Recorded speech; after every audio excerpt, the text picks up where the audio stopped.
বড় বড় মসজিদ ভেঙে ওই জায়গায় একটা কোম্পানি তৈরি করা হোক। আসসালামু আলাইকুম রহমতুল্লাহি ওয়া বারাকাতুহু। আমি আজকে আপনাদের কাছে বলবো যে ঢাকা শহরের, শুধু ঢাকা শহর না, বাংলাদেশের যত বড় বড় মসজিদ আছে সব কয়টা মসজিদ ভেঙে ফেলা হোক। কিন্তু কেন ভাই? কেন প্রশ্নের জন্য আমি আজকে আপনাদের মাঝে আসছি যে বাংলাদেশের মসজিদ ভেঙে ফেললে ইসলামের ক্ষতি হবে না ইসলামের অনেক উপকার হবে ভাই। যদি বাংলাদেশের সব কয়টা বড় বড় মসজিদ ভেঙে বিক্রি করা হয় তাহলে ভাই বাংলাদেশের অনেক অনেক উপকার হবে, ইসলামের বিশেষ করে কোরআনের অনেক উপকার হবে। কিন্তু কেন?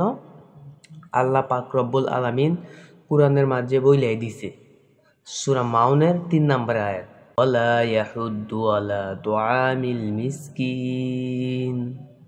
যারা ইয়াতিম মিসকিনদের খাবারের ব্যবস্থা করে দেয় না, ভাই আপনি যত বড় আল্লাহর ওলি হন না কেন, যদি আপনি ইয়াতিম মিসকিনদের খাবারের ব্যবস্থা করে না দেন তাহলে আপনি সরাসরি ভাই জাহান্নামে যাবেন। কোরআন আয়াত অস্বীকার করা যাবে ভাই? কাদিয়ানীরা একটা মাত্র অস্বীকার করেছিল আয়াত, একটা শব্দ ভাই, সরাসরি কাফের পরিণত হয়েছে ভাই। আপনি যদি পুরো আয়াতে বাদ দিয়ে দেন ভাই, একটা আয়াত রিসিভ করতে গিয়ে বিশ্বনবী সাল্লাল্লাহু আলাইহি ওয়াসাল্লাম কি হয়েছিল আপনি জানেন, আর মানতে গিয়ে কি হয়েছে। এটার জন্যই ভাই আমি বলছি বাংলাদেশের যত বড় বড় মসজিদ আছে সব কয়টা মসজিদ ভেঙে বিক্রি করে গ্রামের হতদরিদ্র অভাবগ্রস্ত মানুষদের খাবারের ব্যবস্থা করে দেওয়া হোক, টাকার ব্যবস্থা করে দেওয়া হোক, কর্মস্থলের ব্যবস্থা করে দেওয়া হোক ভাই।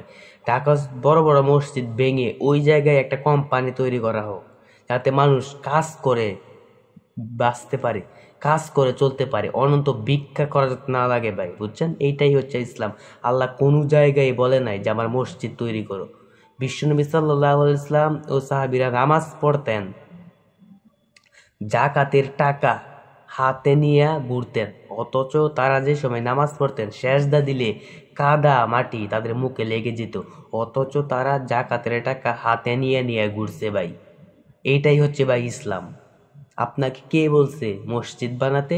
আগে অভাবগ্রস্ত মানুষ, বেকারত্ব যুবকদের কাজের কর্মস্থল ব্যবস্থা করে দেওয়া হোক, তারপর আপনার মসজিদ তৈরি। প্রয়োজনে সবকটা মসজিদ ভেঙে দিব, তারপর অভাবগ্রস্ত বাংলাদেশ থেকে দূর করবো ইনশাআল্লাহ।